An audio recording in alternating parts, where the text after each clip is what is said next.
Êtes-vous prêt à voyager des frontières de vos peurs aux limites de vos rêves, à rencontrer des mythes et des légendes, des diables et des anges, à vous laisser conduire sur les chemins de l'étrange? Arcanum Fabulas. Saison 3.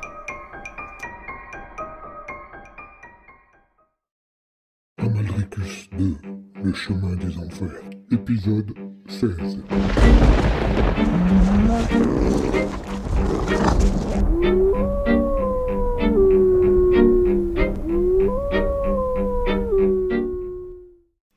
Lorsqu'Oriad revint à lui, il eut beaucoup de mal à percer l'opacité qui l'entourait. Il y avait un épais brouillard à quelques centimètres de ses yeux, et puis cette sensation de balancement qui n'en finissait pas, elle lui donnait la nausée. Il aurait voulu bouger, mais quelque chose maintenait ses pieds et ses mains, en lui provoquant une douleur aiguë dans les bras et les jambes. Petit à petit, le brouillard se dissipa, la conscience lui revint davantage, et la sensation de balancement s'expliqua lorsqu'il devina devant lui le dos de Nief et vit la tête de Bruno au-dessus de la sienne.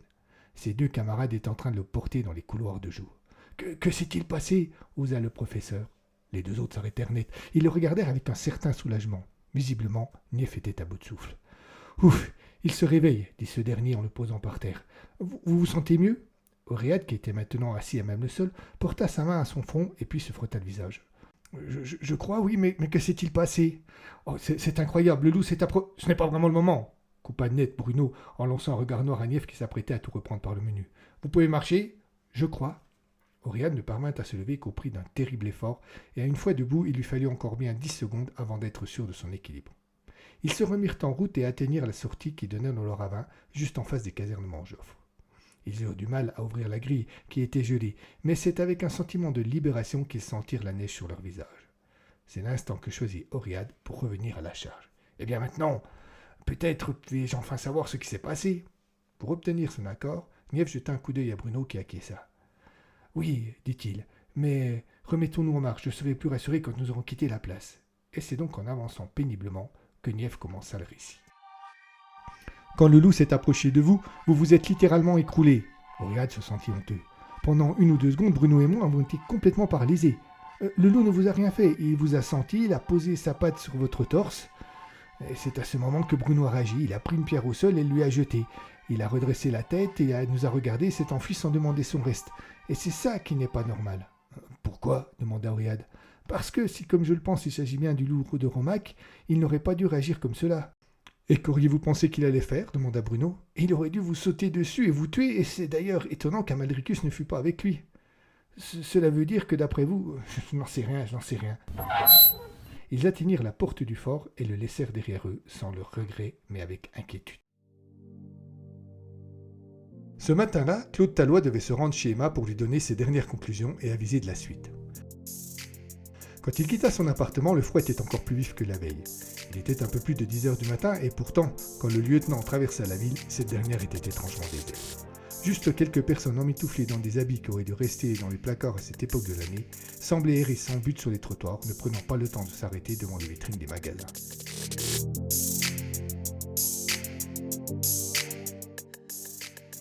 Emma l'accueillit comme à son habitude avec un grand sourire et lui parla de tout et de rien.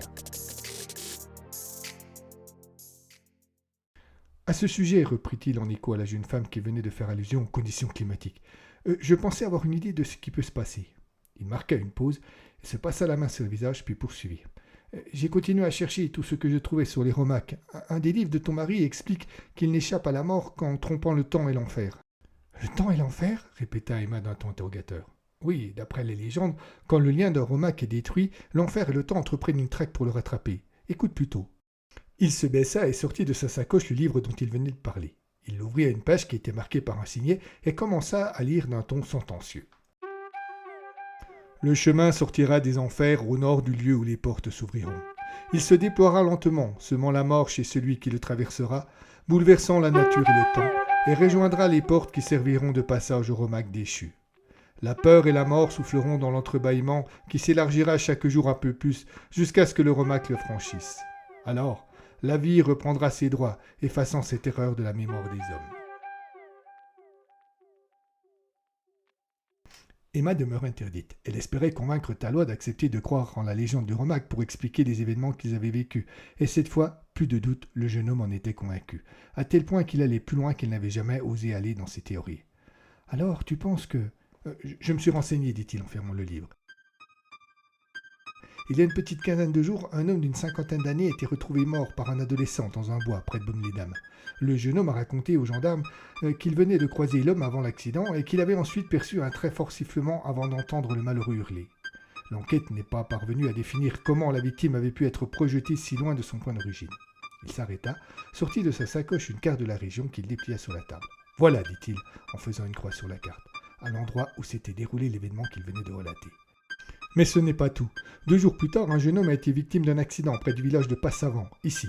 Il se pencha de nouveau sur la carte et fit une seconde croix juste au sud de la première. Avant de sombrer dans le coma, il a raconté que, juste avant son accident, il avait entendu un étrange sifflement et que le monde autour de lui s'était, je cite, opacifié. Emma s'était approchée intriguée.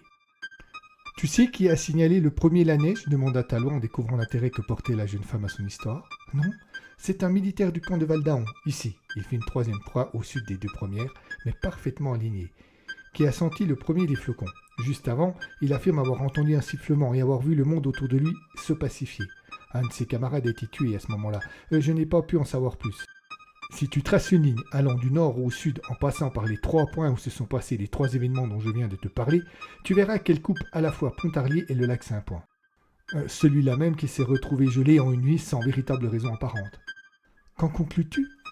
Que si la légende dit la vérité, le temps est en train de rattraper Amalricus et les portes de l'enfer se sont entrouvertes ici. Il fit un cercle sur la carte autour du lac Saint-Point. Bon, et alors, demanda Emma. Je n'ai plus vraiment de doute sur l'identité de la personne qui t'a agressé cet hiver et qui a disparu sous nos yeux. C'était Amalricus. Et depuis cet incident, il y a plusieurs mois, il n'a plus fait reparler de lui. Tallois se leva, fit quelques pas dans la pièce comme s'il voulait réfléchir, puis faisant face de nouveau à Emma, il poursuivit. « Je l'ai blessé, ça j'en suis sûr, mais peut-être l'ai-je tué, il saignait abondamment. Mais s'il est mort, les portes n'ont pas de raison de s'ouvrir sur le chemin des enfers. Je ne sais pas, mais à mon avis, il y a au moins une personne qui sait. » Il n'eut pas besoin de finir sa phrase. « David Nief, » coupa Emma songeuse. « David Nief, » termina Tallois avant de laisser un silence. Emma se frotta les mains, comme pour se réchauffer. Désormais, cette histoire lui faisait peur. Il y avait trop d'inconnus, d'imprévus, d'étranges. Elle se leva et, pour se donner un peu de contenance, tenta de penser qu'elle ne serait-ce qu'une seconde à autre chose. Elle proposa un café au policier qui accepta. Elle gagna donc la cuisine. Tallois lui emboîta le pas, tout en respectant son silence. Appuyé contre le montant de la porte, il l'observa sans rien dire pendant qu'elle fouillait dans ses filtres pour trouver le bon. Ce n'était pas à lui de reprendre cette conversation. Cela n'aurait pas été galant de sa part. Une minute de silence, juste troublée par le goutte à goutte de la cafetière, s'écoula donc comme pour rendre hommage à toutes les victimes de cette histoire.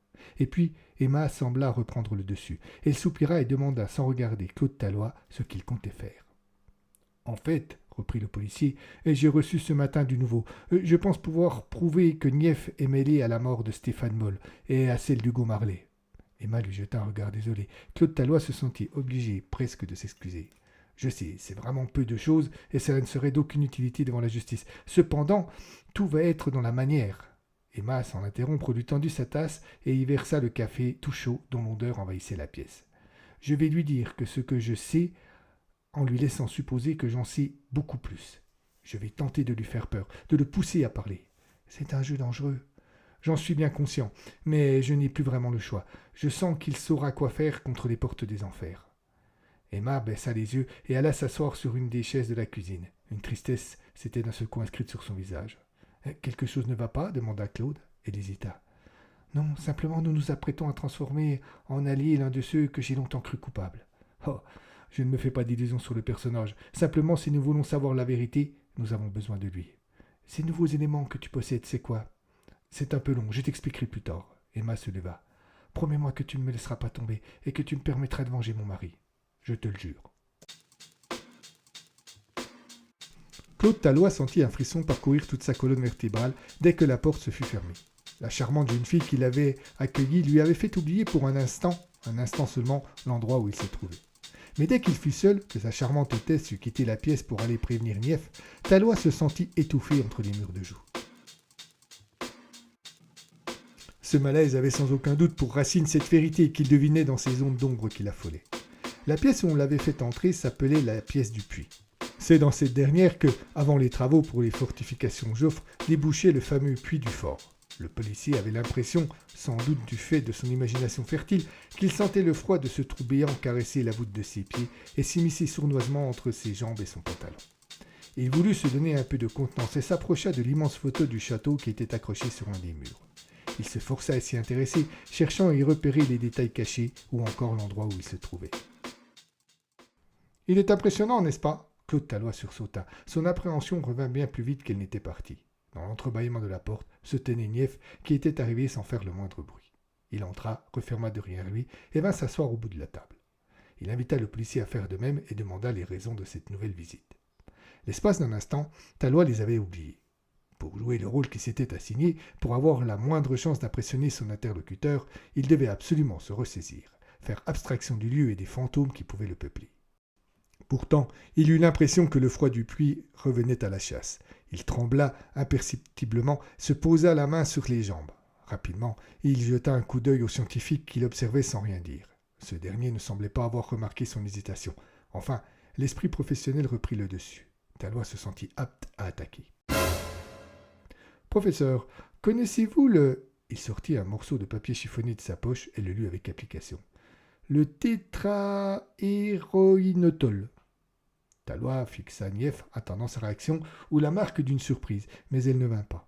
Le scientifique prit quelques secondes pour réfléchir, puis répondit. « Oui, c'est un produit proche du tétrahydroïcannabinol, le fameux THC. » Le produit réactif du cannabis, pourquoi ?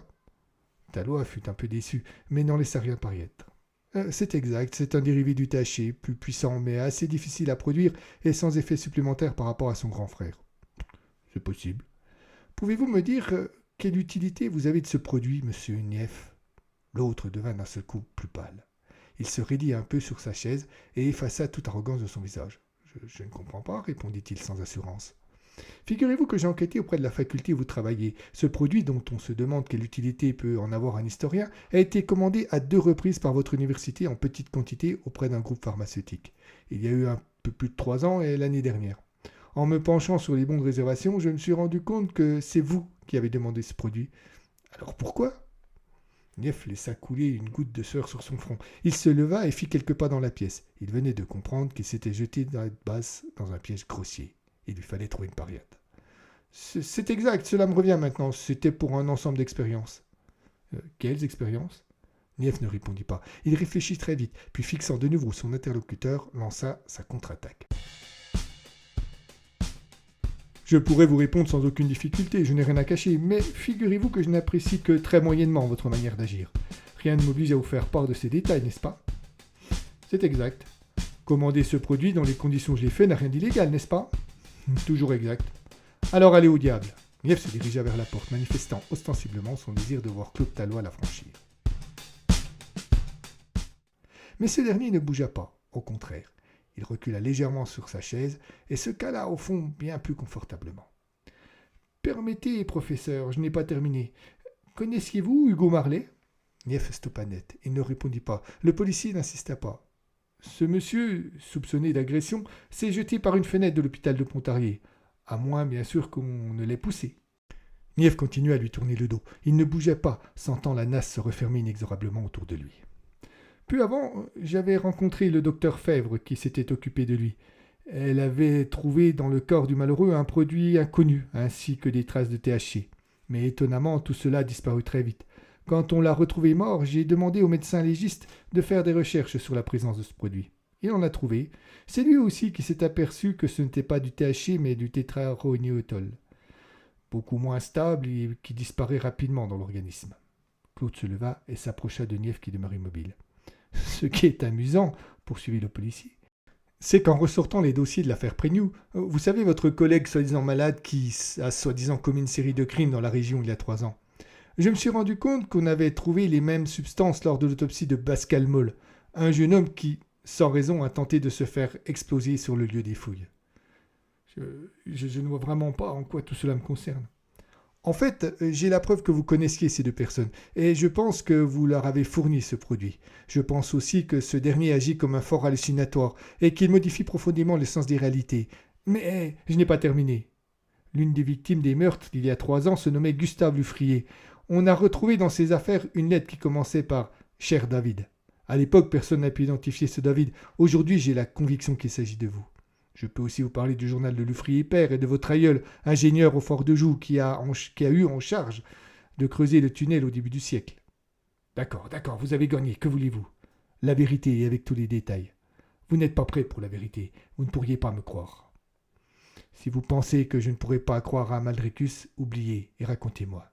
Nief ne put cacher sa surprise. Il voulut ouvrir la bouche pour parler, mais c'est la porte qui s'ouvrit. Le lieutenant Bruno se tenait dans l'entrebâillement, une arme à la main. Nius se leva, ses oreilles dressées. Un léger souffle d'air à l'origine inconnue vint lui caresser le museau. Il venait de percevoir un bruit au loin. Il demeura un instant immobile, mais plus rien. Il soupira et regarda à côté de lui le corps allongé et inerte, sur la poitrine duquel on devinait les traces d'un léger filet de sang séché. Combien de temps devait-il attendre? Avait-il traversé tous ces siècles pour voir cette aventure finir sans jamais aboutir, dans ce souterrain humide? Il s'éloigna, s'enfonça dans un tunnel dont les parois se perdaient dans une nuit absolue. Il déambula ainsi de couloir en couloir, de pièce sombre en pièce sombre, sans but particulier, comme un fantôme qui viendrait hanter la maison où il a habité. Il finit par sortir sur un large plateau, celui-là même où, quelques mois auparavant, il avait retrouvé son double.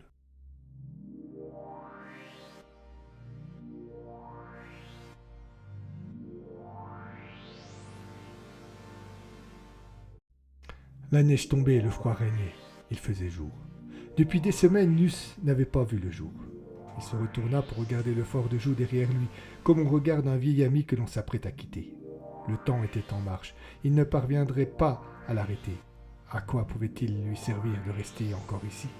Sa décision était prise. Il allait partir, profiter des jours qui lui restaient avant d'être rattrapé, plongé dans une insouciance complète pour défier une dernière fois la mort. Il respira profondément et s'immobilisa net. Il était là, le responsable. Celui qui avait tiré était là, dans le château. Nius ne pouvait pas le partir. Il devait lui faire payer, transformer ce fort encore une fois en tombeau.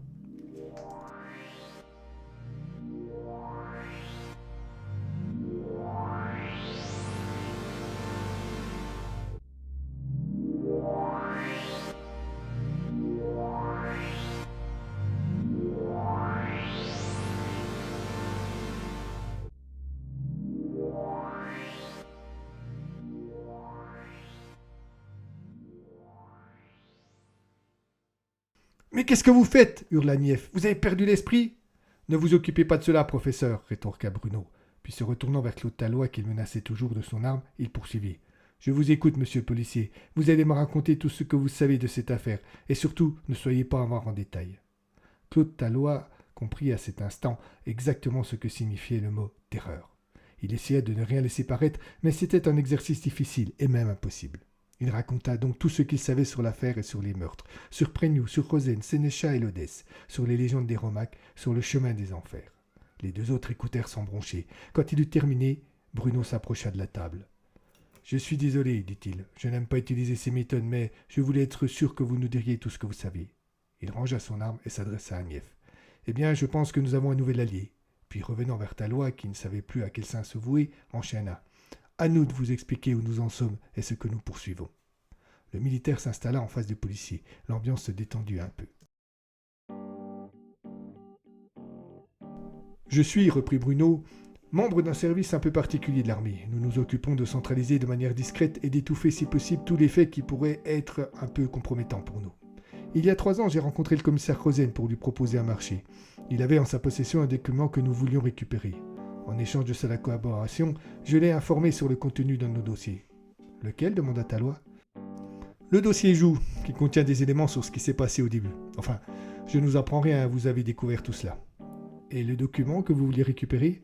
Le militaire eut un sourire expressif pour reconnaître sa défaite. « C'est l'original du journal de Lufrier, dont vous avez trouvé une copie. » Il secoua la tête d'un air amusé. « Votre commissaire m'a bien roulé là-dessus, mais tout cela n'a plus beaucoup d'importance. » Il se leva et s'approcha de la photo du fort que regardait tout à l'heure Tallois. Quand les meurtres ont commencé, nous ne nous y sommes pas intéressés. C'est plus tard, quand on a compris quelles orientations Rosen donnait à l'enquête, que mes services m'ont chargé de contrôler tout ça. Dans son coin, Nief ne disait rien. Talois parvint à lire une trace d'angoisse sur son visage. Bruno, pour sa part, semblait possédé d'une jubilation sadique à l'idée de ce qu'il allait raconter. Un des événements qui m'a le plus intrigué, c'est la mort de Pascal Moll. Pourquoi ce jeune homme doué, talentueux même, promis un bel avenir sans aucun problème particulier, a-t-il tenté d'aller se faire sauter au fond d'un tombeau sordide? J'ai donc pas mal enquêté dans ce sens, et c'est là que j'ai découvert l'existence de notre ami David Nief, et de l'utilisation particulière qu'il pouvait faire du tétrahéroïnéotol mélangé à d'autres produits tout aussi condamnables. Sur sa chaise, Nief était blanc comme un linceul, les yeux baissés sur la table. Mais avant tout, permettez-moi de vous narrer l'histoire d'un ingénieur un peu trop curieux. Est-ce que vous avez remarqué que, dans le journal du commandant Lufrier, il manquait un certain nombre de pages couvrant la période de mi-décembre 1905 à fin février 1906 ? C'est possible, répondit Talois simplement. Allons jusqu'à notre hôtel, je vais vous faire lire ces pages. Bien des choses vont s'expliquer ensuite.